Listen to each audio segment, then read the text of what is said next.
And before we get going, here's a word about our sponsors. SDHQ Motorsports is a powerhouse 30,000 square foot facility with 45 family members reporting for duty. This single owner, single location business is based out of Gilbert, Arizona.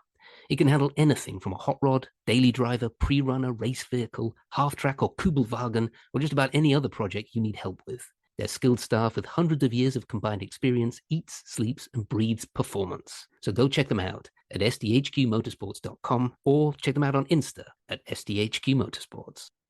The We Happy Few 506 podcast is brought to you in partnership with the Gettysburg Museum of History, home of the Major Dick Winters collection and the largest assortment of authentic Band of Brothers artifacts in the world. Visit the free museum at 219 Baltimore Street in Gettysburg, Pennsylvania, or at www.gettysburgmuseumofhistory.com, and on the YouTube channel, The History Underground, Facebook, Instagram, and Twitter. Well, hello, and welcome along to an American We Happy Few 506, the Nearly Men podcast, with a slightly jet-lagged Matthew Leach and a beautifully German Doug Allen. How you doing, Dougie boy? I'm very well, sir. You look remarkably good for the fact that you've been traveling across to another continent with family and, kids and babies and it's what time zone is it? What's the time over there? It's 3:00 in the afternoon, and I've been dead on the inside for 4 days. Literally reanimated flesh, Dougie, and reanimated flesh. Before we get into the absolute insanity of my move and the weeks leading up to this, how are you doing? How has your week been, my friend? I haven't seen you in a while. Yeah, it's been a while. No, I've just been good. I've just been doing my normal stuff and it's the middle of winter here. It's sort of, dark and raining and windy and everyone's miserable. So I don't want to make you feel bad, but check this out. yeah, I can see it's actually looks like it's sunshine. You've actually got blue sky. Yeah. Beautiful blue sky. Welcome to Virginia. Yeah, it's the first time I've seen blue sky since about October or something. So thanks. What is that? I'm sure I'm sure I got vitamin D like through the screen from that. It's the only vitamin D I'm getting until about May. I think that just cured my jaundice. So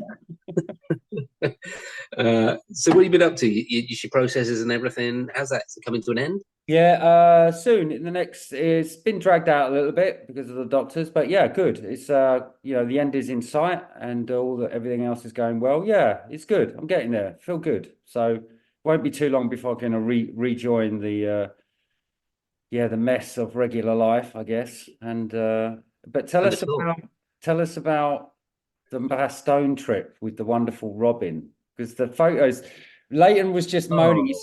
He said there was no snow, and I'm like, you saying that like it's a bad thing? Surely it's a good thing, right? Leighton looked like a lost cold bag man without the snow. Did he really want snow? Have you seen the pictures? They're hilarious. They are. I love Robin. And I always tell him, I tell him every time his performance is my favorite in the whole show. I think he's unbelievably good. But I have done stuff with Robin before at different events and hung out and stuff. And he's usually quite quiet with people. When he answers questions, he's like incredibly affable. He's kind of quiet. Oh man, he was just on fire. He was an absolute fire from minute one to right at the end. Absolutely brilliant. He was great with everybody. Stories were great. He's just so affable. He was just wonderful. He was just so good. Did he come out? Did he come out on the piss with everyone as well in the evenings? Yeah, he did with his non-alcoholic beer. Only Robin can find non-alcoholic beer in Belgium. It's the home of like 12% beer, and Robin's got a 0%, whatever it's called, Wolf Lager or something. I don't know what it's called. That was great. We did. Because you were going to do the German side for the first. Yeah. How did that work out? It worked out pretty good. I mean, we sort of, as much as Reg, because Reg is very mindful that he won't put like 0.5% of a foot wrong Mm. or I mean, speculate or anything. And of course, I'm just like a fly-by-night idiot. So I'm just like, well, just show us where the Germans were. And he's like, no, we can't, know, it has to have the right stories and all the rest of it. So he did show us. There was one where he showed us like where they were positioned up in this hill, this forested hill, and we got there and could see all the gun emplacements and trenches and look down on where the guys were attacking. That was really cool. But he did keep a lot of that quite close to his chest. There were some German stuff, but he had to be 1,000% sure that there were Germans there, otherwise he wasn't going to do it.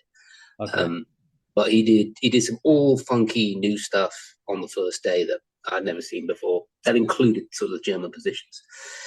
Second day we did Easy Company, some of the Easy Company stuff as well, and it was just great. Really, really good crack, really good crew, great weather. It was really good. Did you do the morning 5 a.m. go to the placements and see the sun come up thing? Well, the blessed laid plans. I had it in my head that we were going to do that, and then like the first day was kind of long, and then I did that comedy roast nonsense in the evening again, where I tell about terrible dad jokes about people that are vaguely offensive, and then by the end of that, I was like, yeah, I'm not going to say. Nobody suggested it. It's collectively nobody wants to do it when nobody suggests it. So we did duck that. Had it snowed, to Leighton's point, had it snowed, I would have dug everyone out of bed and made them go, and just they just ended the day early or something. And then, so the We Happy Few touring clan cult as is now such like they're so bonded together. These guys, they absolutely love coming. At the end, I stood up to do a toast, and the point is that the last time I was in Bastogne is when my mum had died. It was like a month before, and so I wanted to stand up and say, "Listen, guys, I've been in a bit of a dark place. Thank you so much. I didn't want to come on this tour. I was actually booked to go to America. I changed my flights to come back to come on this tour because I was like, okay, I'll do it." And I wanted to say thank you to everybody for kind of like being there, and it made me feel a lot better. Do you know what I mean? But I was a bit kind of shaky before, and I stood up to do, because I was dreading doing that speech because I didn't know where I was going to go with it, and I had a kind of a bottle of Calvados in my hand. I stood up and I kind of went like, I've been kind of dreading doing this, but I just want to say this. And then to a man, everybody at the end came up to me and was like, "I'm so sorry for your loss. I didn't know, but thank God you didn't say you're not going to do these tours anymore, because that's what I thought you said we were going to say you were going to do." I was like, no, I didn't say that. I'm training Doug Allen up to take over from me, but oh, wow. yeah. So it was a really beautiful time, actually. Helped by the weather and the people and the food and the Nuts Cafe stuff, but it was Yeah, you had really. sunshine. You had sunshine. It still looked pretty cold. Well, when you look at Leighton in his kind of, it looked like he was wearing kind of a black sort of jacket that's in the style of a condom over his head. Hello. And then he had a plastic bag with him as well, like for somebody just around a supermarket shouting about socialism with two pairs of glasses. It's a great And shot, that. Robin Lane WhatsApped me that shot, and it just said "terrifying" underneath. That's what. Oh, bless Lane. That was very, very funny. No, good times, good times. And he managed to get whoever he was picking up, I think Mike and his wife, to and from the airport without killing them as well in the car, because we've all been with Leighton in a car. Yeah. You are taking your life in your hands, but it's pretty good. Yeah, it was all really good stuff, actually. And then I came back from that tour. This is where it gets a bit hazy, Dougie. Frantically packed up my house, headed down to London, headed over to a friend of mine in East London for a while, and then I was just chaos. There's like 5 of us. I've got 3 kids now. My wife, we've got like the maximum amount of baggage we can possibly get weight-wise. It's just everything we can get stuffed in it, popping out, zips flying out everywhere. Managed to get up to New York. I had an interesting time coming through customs, I'll say that personally. Thought I was going to go to a detention center, but I managed to talk my way out of that one. Why? What happened? Um, there's a form that I needed to travel. That we all need to travel because my green cards has been extended for a couple of years, and the rest of it we're just about to do our biometrics and get the new green card, and it's all good. Like we're all perfectly above board, legal. It's all fine. It's all been processed and paid for, except there's one piece of paper that we all get that goes with your green card that says you can travel, and mine never got sent out. Like Right. just get sent out. But the next section did, with all the biometrics and everything. So, but that piece of paper is quite vital. And I was just like, I mean, I've called everybody. I called the USCIS. I called my congressman. Everything. Like, dude, I just need this hard copy of this piece of paper so they don't give me a hard time at New York. And in the end, I was just like, well, I'm just going to have to say to them, I never got that. Like, my wife did, my son did, my daughter already has her new green card. Everyone got theirs but me, the most neurotic traveler on earth. Didn't get it. And I'm terrified of border controls anyway. I don't know why. So I got there and they were a bit like, you're going in that room over there. Touch your toes time. I go in this room and there's this dude who I don't know where he's from, but he's claiming he's from somewhere and I don't know what he's doing, seeking asylum or something. And they're saying, dude, you're going to a detention center. And I'm sat there like, oh God, I'm going out of here in an orange jumpsuit, chain. But actually, the guys in New York were really nice to me in the end. The guy just kind of looked at me like I was a dillweed and gave me my green card and stuff. I went, yeah, you're done. Get out of here. Which is good. I appreciate the border control in New York. God bless you. Thank you very much for your understanding of my bad luck / idiocy. And then what is it? A drive down to Washington from New York, or? Oh, that's a good question, actually. Yes, and my plan was because we were staying by the airport. I don't know what I knew I was going to get some hassle because I had a piece missing from my visa and that I just had to sort out border control. I didn't know how long that was going to take. So I didn't get anywhere to stay. I was just like, they might have me there for 4 hours. They might have me there for 15 minutes. We need to sort this out between us when we're there. So when I got out, I got an airport hotel. And the airport was JFK, so it's quite far out of town. So in the morning, I was going to take the train because I like the train from Penn Station down to DC. It's quite expensive to train though, and of course there's 5 of us. So I get in this cab, and the cab costs $100 to get from my hotel to Penn Station, which is a bit deep. And then the guy's just like, "Where are you going?"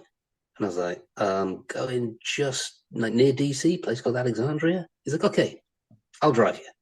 I was like, "What, the whole way?" And he's like, "Yeah." And he gave me a price, and the price was pretty much what it would have cost on a train. So I was like, "Yeah, sure."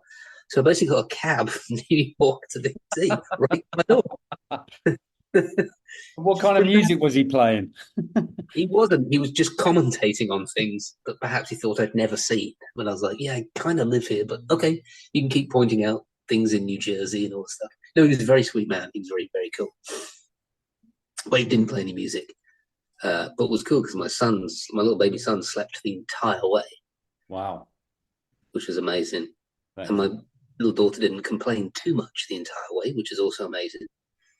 And my eldest son ate his way through an entire jumbo pack of Oreos. Oh, that's good. Which is pretty heroic as well. So yeah, a lot of stuff was achieved.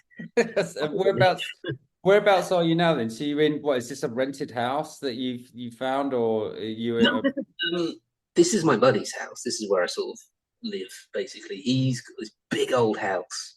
And he's pretty much an empty nester. He had his kids quite young, and his eldest kid is away at college. And his youngest daughter lives in the basement. She's just got the whole basement. And upstairs, there's just like an entire apartment free. And so there's like 3 rooms and an ensuite and all the rest of it. You're just kind of living in together. He's here half the time, and the rest of the time he's away down where Shifty lives. That's why I saw Shifty that time. Yeah. And so the house is kind of ours, basically. And people come and go. And it's mad as well because he fostered a bunch of kids. along the way. And so sometimes they'll come by with like, so they've got kids now as well. So he's kind of got grandkids flying everywhere and chaos. It's a lot of fun. My daughter's loving it. It's absolute chaos, but it's really Wow. quiet now. No one around Yeah. now. Wow. And when was the last time you slept? Um, no, I didn't sleep too bad last night actually. So I'm just like pinging awake at like 5 o'clock in the morning, like, hello, no one awake. And then I go back to sleep. Yeah, not too bad. It's not too bad. I'm not too bad coming this way. It's when I go back that I'm a mess. Right. Okay. Yeah. Because I never sleep on the flight, the overnight flight on the way back until the last 35 seconds before they turn the overhead light on. I don't know why it always smells worse of fart and bad food on the way back. If I could do a shout out to the airline that I took, which I probably shouldn't do because then they're going to put their prices up if everyone does it. But there's an airline called North, which is brand new, and it's really cool. Like really cool, like these funky new planes that don't really make a sound. Like when you take off, it really doesn't feel like you've taken off. Yeah, And they're called, there's a name. the air, and it's really Yeah. good. No, they're called I think they're called it's not 747, it's not 757 something. It's called a Dreamliner. That's right. Yeah. And what's special about them is that the atmospheric pressure inside, it's all about, yeah, not really feeling like they work on the quality of the air and the Yeah. noise. They work on So that. you So don't get off feeling like death. You actually get yeah, off yeah. I've heard about them. you just sat down for 8 hours. Oh, I got to tell you, so I had a proper angry dad moment.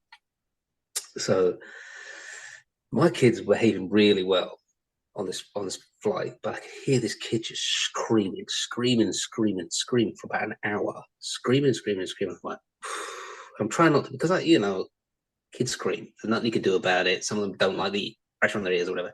I'm trying not to be that guy that keeps looking around angrily, like, shit. But at one point, I stood up just to be like, I'm just gonna have a little look, see.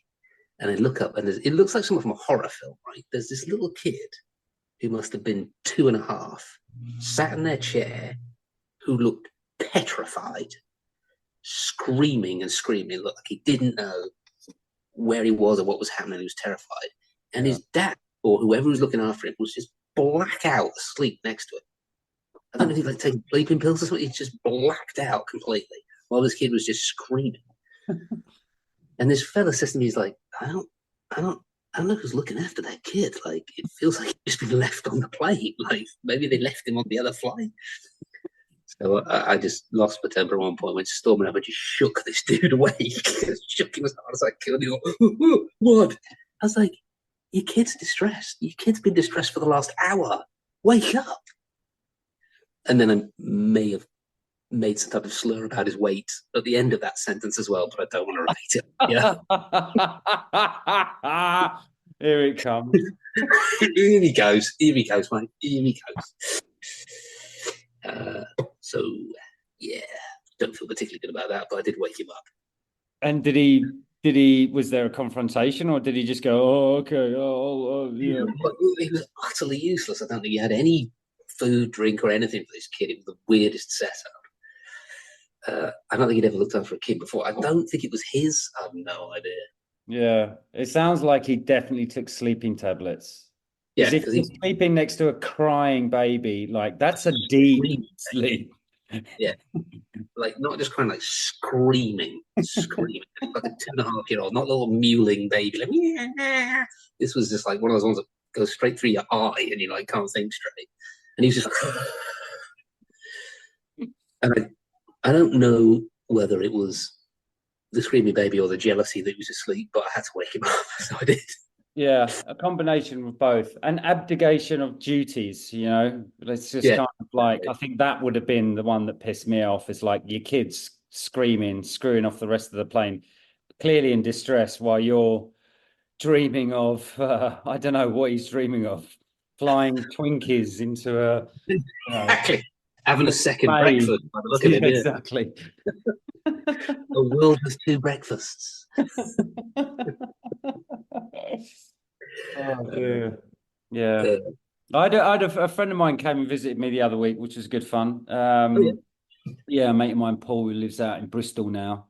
He's from Bethnal Green, but he moved out there. He's got a young kid, and I think he was just, yeah, kind of very pleased to have 48 hours away from a screaming child and yeah, a kind of sick wife who was going through they've all been going around a lot of illnesses. When you got a young kid, especially when it's your first, I've noticed this from my sisters and friends and stuff, is that you just get ill. Is this Yeah, can you confirm this? constantly. Yeah, When the kid goes to like keto, we call it here, like what do you call it over there? The like a kindergarten. kindergarten, yeah. And then it comes into contact with other children. Then the kid comes home sick, and then it gets the mum sick, and then the mum gets the dad sick, and then it goes around, and then the kid gets better, and then everyone gets better for about 3 days, and then the kid gets ill again, and then gets so they're going through that cycle. So Yeah, because yeah, when we had Betty was basically a COVID baby.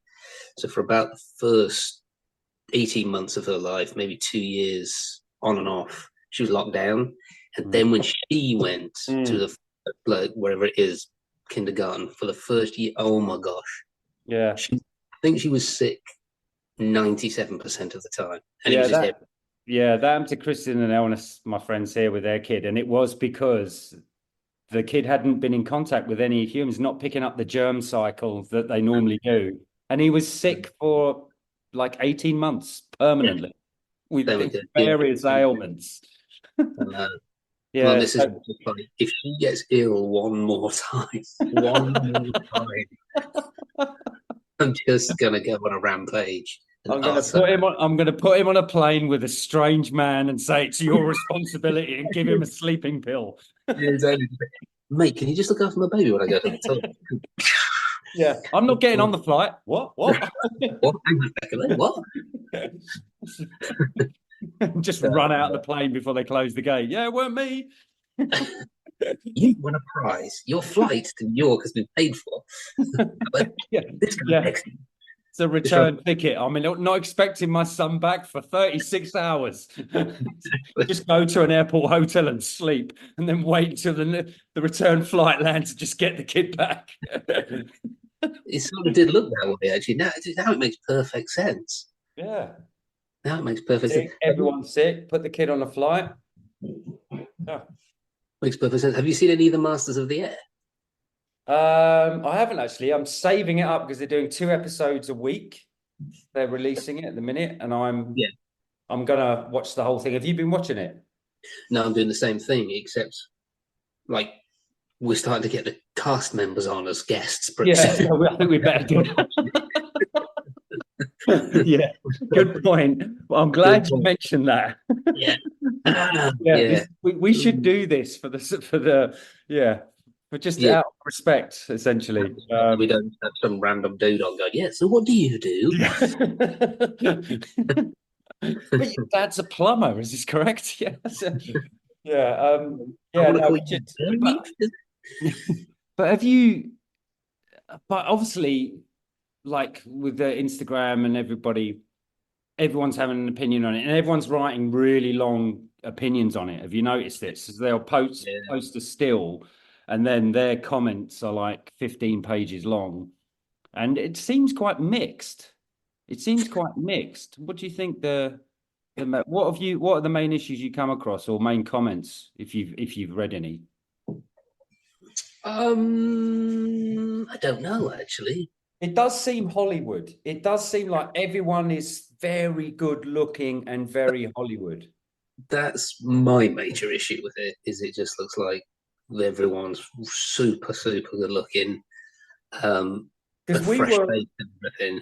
And I'm yeah, because like, we were a bunch of ruffians. We'd already yeah, had a bit of a life and we'd all come from very different backgrounds, but it looks like they all come from the same gene pool in like a very exclusive area of Los Angeles.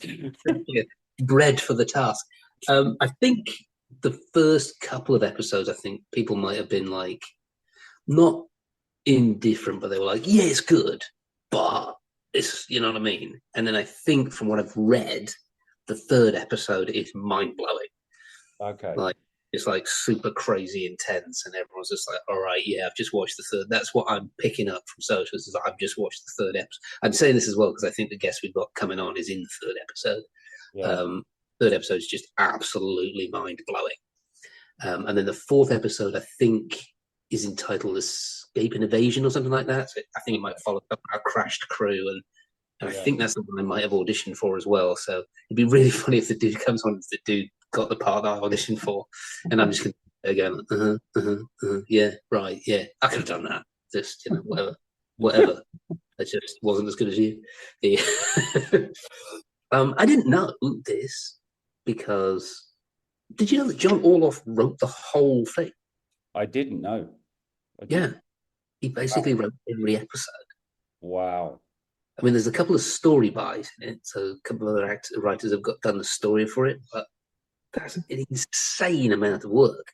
That is incredible amount of work, yeah. Especially when you consider in our version how many rewrites we were getting. I Yeah, mean, because the original script was in white pages, and I don't know what the order was, but then we would get pink, then we would get blue, then we would get yellow, then we would get it was green, I think. Did we get yeah, green? And so you would end up with a script that looked like every color of the rainbow, and that was just rewrites, wasn't it? It was just kind of constantly yeah. rewriting as things were moving on as we were shooting. And I wonder, they must have experienced the same thing, I guess. But if one guy's writing the whole thing, would that be more of an issue or less of an issue? Like, would rewrites need to happen as much? I don't know.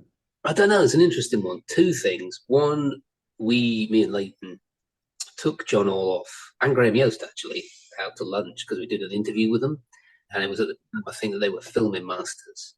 And about halfway through lunch, and then John Orloff's like, "Yeah, I gotta go. They need me to do some rewrites." It was like a Sunday. Do you know what I mean? Like they just called rewrites. But I don't know what you feel about this. TV, movies, whatever you've done, the initial script that you get, and then you read it, and you think, yeah, okay, this is good, this is good. And then the rewrites begin. All they ever do is dilute it. It never gets any better. It gets slowly worse. Yeah. Yep. It's like you stick to the initial one that you took 2 years to write instead of rewriting those little bits of it. I mean, I get it if you need to, like with Bam, that they needed to establish the characters better because the first episode, the original episode, was a bit confusing. Yeah. So they go through and be like, oh, yes, Pocante, yes, Lee God. You know, you need to lay the pipelines of who everybody was. Yeah. But generally, once you get rocking and rumbling, every rewrite was always a slight dilution. Just gets slowly sort of like more watery and not quite as good. Yeah, and the scenes when you're just getting giving information rather than anything character, just giving exposition, as we call it. You know what I mean? That would sort of develop more and more. Yeah, exactly. As soon as there's one hole, then they just dig it until it becomes a crater, and then it's just you just disappear into the black hellness of exposition, and your character loses relevance, and the actor loses his will. Which I'm saying because I'm the angry guy in this film. Yeah. What was I going to say? Oh, yeah. So the second I got here, because of course I've lived here for years, and then I sort of disappeared and then reappear and then I'll disappear and reappear. Like, the Americans are so nice, man. I just went to like Aldi, just little Aldi, wherever it is across the road. Minding my own business. I had this Matt, and I was like, hello, and it's my friend Billy. She's really cool chick, and I said to her, gosh, baby formula's expensive over here. She's like, yes, it is. About 20 minutes later, there was a knock on my door, and she just sent her husband around with a whole load of baby formula. Oh, really? I know. That's cool, isn't it? Yeah, that's lovely. Yeah. Are you in a city or a town, or whereabouts are you sort of? Do you know what? It's a funky thing. It's like a little, like, old town, main street, little town in the middle of the city. Like, it's called Del Rey, and it's got like a main street and like little shops, and it's like houses coming off it, a little bit like a small town, but you can legitimately see like the Capitol building from just over there. Oh wow! Okay. It's like just outside of DC on the other side of the water, And the city of Alexandria is huge, and some of it's really built up, and there's lots of housing and flats and all the rest of it. And then there's just this weird little like tiny little town all of its own called Del Rey, and that's where I am. Kind of a little bit like what's that place in South London? Which is named something Village. Uh, Like Barnes no, Bridge. no. Further in, where you got it's all kind of city, and then you get there and it's like white picket fences.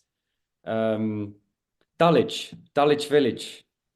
Dulwich is Kind of nice. like that, where everywhere else is kind of built up, and then you get, and it's just like you got white lawns and the little Yeah, white chain link fences. You're like, where am I? And then you go yeah, further on, and then you're back into the city again, kind of thing. Yeah. yeah, exactly what it's like here. Like everyone's got the little white picket fences, and it's all like a little sort of rural, little small town and everything. And like that way's chaos, just the entirety of DC, and that way's chaos, and that way's super chaos until you get out towards Mount Vernon, and it's just like anywhere you go, like an urban sprawl. Like I go for a run, and there's this Masonic temple. I go run upstairs and sit, and you just this massive urban sprawl, and then you just come back to this like little white picket town, and everyone's Wow. like super nice and walking their dog, and hey, good morning, and it's been really nice coming back actually. Yeah, you look happy. You look pleased. You look good. Now that I've made it, yeah, God, it was sometime making it here. Goodness me. See, I'm stammering when I think Yeah, about it. that's say. What did you just say just then?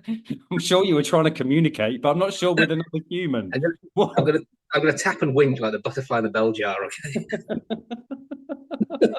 I apologize. Yes, what I was trying to say was it took some doing getting here, but I went into a full body stammer, which I'm doing again now. Did you see the rugby at the weekend? No, I don't. I haven't got a TV, so I don't watch any sort of. Was it an international thing playing? Yeah, it's the Six Nations, so it's the Why round didn't they robin. just finish? No, the World Cup is finished. Right. But Okay. I always tell my kid and my wife. They always think of telling stories and stuff, and I'd be like, when I used to live in Los Angeles, I would always ride the bus everywhere, and I would try as I might not to say anything because if I did, someone on the bus would go, "Hey, where are you from?" And I'd be like, "England." They'd be, "Well, me too." And they're like, "Sure." Oh yeah, yeah. My family moved over in 1640, and yeah, you definitely English there. So I went to watch the Wales game because, of course, my dad's Welsh, so I'm a Welsh rugby fan. I went to watch the Wales game, and I actually didn't. I only made it for the second half, which was unbelievable. Was it in a Um, pub near Ventura by any chance that has English football fan stuff in it? no, here I'm talking here. Oh, There's a oh, place right. Okay. Right. called O'Connell. It's an Irish pub. It's great to watch Six Nations, except it's full of Americans claiming to be either Scottish or Irish or Welsh who know Hmm. nothing about rugby but are fully committed to one, their apparent Celtic nation Yeah. and pretending that's where they're from, and two, talking about rugby as if they know anything about it. And apparently all of them used to be international players or something by how they talk about it. But I was pretty much the only person in the pub cheering for Wales, which is not uncommon outside of Wales. Um, and I'm screaming because Wales were 27 points down. It's like 27-0. And they got Wow. back to 6-27 and then just kind of didn't take a drop goal, but never mind. But so I'm screaming at the TV. And then at one point, there's this one other dude in the pub. And he's just like waving at me, like, yeah, thumbs up. And at the end, he came up to me. He's like, hey, man, my name's, he had a weird name like Bam or Booth or something weird. He's like, hey, man, I'm Booth. So are you Welsh? And I was like, no, my dad is, but like grew up a Welsh rugby fan. He said, well, I'm Welsh. And I was like, really? He said, yeah, family came over in 1640. And I was like, see, I told you my wife came in. I told you they do this. Literally, word for word. He went, my family came over in 1640. And were they wearing? Were they wearing like who Wales playing? Scotland. And were they wearing Welsh or Scottish rugby tops and giant Yeah. styrofoam fingers? Did they have their beers in coolers? No. Or were they drinking Guinness, trying to be thinking that it's Yes. a Scottish thing? Yeah. Yeah. 100% they were drinking Guinness. Mm. Also, I swear, like affecting a slight Celtic accent, uh, talking about the homeland. It's a sight to behold. I might, because there's the rugby this weekend as well, and I'll go back to O'Connell's again. I'll see if I can snap some footage of it. Like you see, like grown ass dudes in like a beanie and a Slipknot shirt, but then also with a kilt on. Do you know what I mean? Because they're Scottish. Big old guts. It's cool. Cheering entirely the wrong moments. Do you know what I mean? Like, you don't understand this game, do you? And then when I cheer at entirely the right moments, they kind of look around like, why is he cheering? Because something relevant happened. I don't know what the hell you were cheering at. Oh, Or high-fiving each other. Yeah, it was. yeah, It's you've a. got to. That would be an interesting. Yeah, get some video evidence. I will back up totally what I've said here, and because people think I'm just storytelling, but when I put it on there, they'll be like, "Oh, no, he's not lying." I think I'm kind of sugarcoating how ridiculous it is, to be honest with you. It's got a kind of slight sort of pageant feel, like let's go be Celtic for the day and pretend we know about rugby. And I'm the Isn't one. it? It's the Super Bowl this weekend, right? Is it? That makes sense actually, because I remember I was here last year and there was a Super Bowl. Is it Super Bowl parties and everything? Yeah. Well, a friend of mine's doing a work thing around it, and they have to stay up all night on. I think it's Sunday night, this coming Sunday. So yeah, Okay. it must be this Okay. weekend. Yeah. I don't Okay. even know. Normally, I've been following it. I got into it just watching, like the YouTube highlights of each game. They're not long, but you kind of get the gist of it. And but I haven't followed anything this season, not even any football from back home. I know Arsenal beat Liverpool apparently last night. I found out in reading the Guardian online this morning. I didn't even know. That's how out of touch I am. That such a big game, and I kind of miss it. I don't even know it's happening. They do watch like Bundesliga in the pub at the end of my street. And sometimes I sort of stare through the window, hoping on my past life and wishing I could have a life of my own. Sort of looking at a guy will put his beer down by the window and I just see it glistening in sweat and I'm sort of licking the window. Ice cold in Alex time, Wasn't. just watching the drip go down. Yeah, well, that's exactly what I do. Yeah, wishing that I wasn't an alcoholic. Yeah. Crying in my own tears, wanting to drink my own tears. Yeah. So occasionally I stick my face. Which is still high in alcohol, weirdly enough. Yeah, so occasionally I sort of stick my tongue to the window, the outside of the window to the pub at the end of the street. I think they think I'm pretty weird. I think if I walked in there, they will go, He's come in. He's come in. What's he gonna do? So yeah. That's fantastic. Right, well, I'm going to wind things up. We'll keep this one short because we've got a bunch of big ones coming up, Teehee. And so we'll do a whole bunch of stuff on that. What was I gonna say? Yeah, so we're also going to be planning a Masters of the Air tour pretty soon, which you have to come on. That will be fantastic. Yeah, That'll be in England, right? Yeah, exactly. So we're gonna do that. That's what some of the Leighton and I are sort of prepping at the moment. And then there's another long talk. I'm gonna do the big tour with Eric. I'm gonna go see Eric actually on Thursday. Go to see his museum. And then we're just negotiating a 7-day Normandy tour as well to do sometime this year as well, which should be because the long tour that we're going to do, that's that 2-week tour. It's pretty expensive, but that 7 Normandy tour should be affordable to pretty much everybody, even the guys that come on the We Happy Few stuff. Because I was sort of given a price of it and thought, yeah, I reckon people can afford that. That's going to be pretty cool. Have you been in touch with Alex and that thing? I know you weren't going to do the first bit of it, but they've got like a gig or something. I don't know. Would you know? Would you know about it? I need to call Alex. Yeah.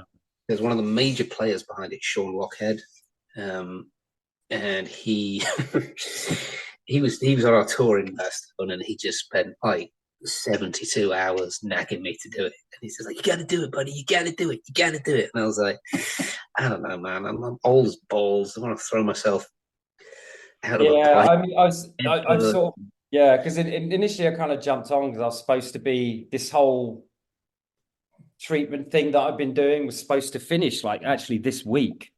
Right. And now it's kind of been pushed out, pushed down the road by another month and a half, 2 months or whatever. And I'm just like, I just got to do what they say. And I was just kind of like, because the medication kind of makes you feel a little bit out of body, a little bit. You feel kind of numb to everything. And I'm not too sure that I want to be, like I said, the way I put it to Alex was, I love riding motorbikes. I wouldn't really ride one right now. So do I really want to jump out of an aeroplane and kind of look at the ground rushing up to me and go, oh, that's a lovely picture. I wonder what's happening there. What's really going on? And then crash with straight legs or something, You know what I mean? It's one of those things where Yeah. you got to know where your body is. If you Yeah, you mistime, definitely you're going do. to break a leg, So that's, You definitely do. Unfortunately for me, uh, and I'm totally down with that, as I live an out of body experience my entire life anyway. I'm never present. Um, Sean Loghead and his wife have decided that they might want to become sponsors of We Happy Few. And if they do that, I'm definitely going to have to jump out this bloody plane. right. I see. Yeah. It's Yeah. going to be that's going to be a tricky one to get out of. So I'm going to have to speak to Alex and see what's going on, Yeah. um, and see in what capacity. I'm wondering whether I can just be. Do you suppose there's like a place? There's people are going that are not, there's people that are going that are not jumping. Well, I'm saying is, do you think there's a place like on the plane for like a trolley dolly? Because I could do that. I'm sure there is. Just put a little cart down, milk, sir. Yeah, chute packer. I think you could. I think you would be. No, Matt Leach packed your chute. I think everyone would be hanging onto the plane. Like, I'm not jumping. I'm not jumping. There's be like, what did I? What's this thing? Why did I? There'll be a camera fixed to the outside of the plane, catching everyone jump out, and all you see is people's legs as they're grimly hanging onto the side. I'm not doing it. I get home and open my backpack and there's a chute in it. I'm like, oh, who did I give my backpack? Someone jumps out of a plane, pulls a cord, and a nappy comes out of it. Two shitty diapers and some wipes. Yeah, Oh no! exactly. Oh shit, What a way to go! Matthew, What a you way to go! bastard! What a way to go! Well, listen, dude. We'll round it out for now, and we'll do a proper one with a decent guest in the coming week. Yeah. So it's been really cool catching up and finally feeling human again. Thanks everybody for listening, and we'll do another one. I think we've got a guest from Masters of the Air coming on the next one, so we'll get back into the history and the shows and all the rest of it. It's just been very cool and very nice catching up with Dougie again. It has indeed, and thanks everyone for listening. And we'll see you next time. Beauty. Thanks, guys. Oh, make sure everybody watches episode 3 and episode 4 of Masters of the Air to understand the guest, it says here. Yeah. And we need to do that as well. Language? Well, we need to do that as well. Exactly. And okay. Yeah, we need to. Yeah, we would be part of that. I think that was a note for us. Yeah. Okay. Good stuff. All right, guys. See you next week. Yeah. Cheers.